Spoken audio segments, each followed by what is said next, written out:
Hello everyone, welcome to Heaven Vlogs with Anu channel. Hope ಎಲ್ಲರೂ ಆರಾಮಾಗಿದ್ದೀರಾ ಅಂತ ಅನ್ಕೊಂಡಿದ್ದೀನಿ. ಈ ದಿನ ನಾವು ಪ್ರಿಪೇರ್ ಮಾಡಿರುವಂತ ರೆಸಿಪಿ ಯಾದಂದ್ರೆ ಮೊಟ್ಟೆ ಬುರ್ಜಿ, ಎಗ್ ಬುರ್ಜಿ. ಈಸಿಯಾಗಿ ಯಾವ ರೀತಿ ಮನೆಯಲ್ಲಿ ಪ್ರಿಪೇರ್ ಮಾಡಬೇಕು ಅಂತ ತೋರಿಸ್ಕೊಡ್ತಾ ಇದ್ದೀನಿ. ಇದಕ್ಕೆ ಬೇಕಾಗಿರುವಂತ ಕೆಲವೊಂದು ಐಟಮ್ಸ್ಗಳನ್ನ ಈಗಾಗಲೇ ಹೆಚ್ಚಿಟ್ಕೊಂಡಿದ್ದೀವಿ. ಈರುಳ್ಳಿ, ಹಸಿಮೆಣಸಿನಕಾಯಿ, ಸಬ್ಸಿಗೆ, ಕೊತ್ತಂಬರಿ ಇದನ್ನೆಲ್ಲ ಸಣ್ಣ ಸಣ್ಣದಾಗಿ ಹಚ್ಚಿಟ್ಕೊಂಡ್ರೆ ಆಯಿತು. ಈಗ ಗ್ಯಾಸ್ನ ಅಂದರೆ ಸ್ಟವ್ ಹಚ್ಚಿ ಅದರ ಮೇಲೆ ಒಂದು ಪ್ಯಾನ್ ಇಟ್ಟು ಬಿಸಿ ಆಗಬೇಕಾದ್ರೆ ಸ್ವಲ್ಪ ಎಣ್ಣೆ ಹಾಕಿ, ಆ ಎಣ್ಣೆ ಬಿಸಿ ಆಗ್ತಾ ಇದ್ದಂಗೆ ಅದಕ್ಕೆ 1 ಕಪ್ ಆಗೋಷ್ಟು ಹಸಿಮೆಣಸಿನಕಾಯಿ, ಸಣ್ಣದಾಗಿ ಹೆಚ್ಚಿಟ್ಕೊಂಡಿರೋಂಥ ಹಸಿಮೆಣಸಿನಕಾಯಿ, ಹಾಗೆ 2 ಕಪ್ ಆಗೋಷ್ಟು ಈರುಳ್ಳಿ ಹಾಕಿದ್ದೀವಿ. ನೀಟಾಗಿ ಅದನ್ನು ಫ್ರೈ ಮಾಡ್ಕೋಬೇಕು, ಆವಾಗ ಕ್ರಂಚಿಯಾಗಿ ಬರುತ್ತೆ.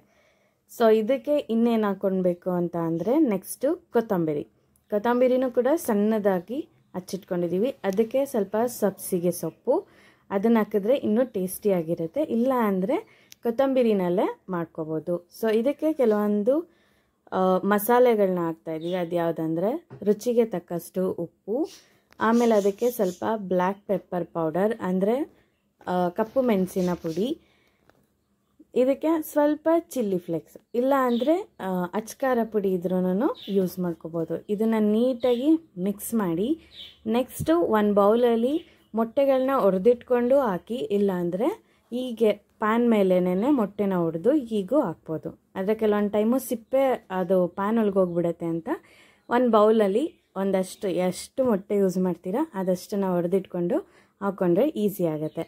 ಸೊ ಸ್ಟಾರ್ಟಿಂಗಲ್ಲಿ ಇದು ತೆಳ್ಳ ಥರನೇ ಇರುತ್ತೆ. ಅದನ್ನು ನೀಟಾಗಿ ಸಿಮ್ ಉರಿನಲ್ಲಿ ಅಂದರೆ ಸಣ್ಣ ಉರಿನಲ್ಲೇ ನೀಟಾಗಿ ಅದನ್ನು ಫ್ರೈ ಮಾಡ್ತಾ ಬನ್ನಿ. ಅದು ನೀರು ಸುಂಡುತ್ತಾ ಈ ರೀತಿ ಉಡಿ ಥರ ಫ್ರೈ ಆಗಿರುತ್ತೆ. ಸೊ ಈ ಒಂದು egg bhurji recipe ready to serve.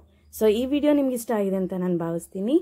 Next ವಿಡಿಯೋಂದಿಗೆ ಮತ್ತೆ ಸಿಗ್ತೀನಿ. Until then, stay tuned and take care. Please share and subscribe to my YouTube channel, that is Heaven Vlogs with Anu. God bless you all. Bye-bye.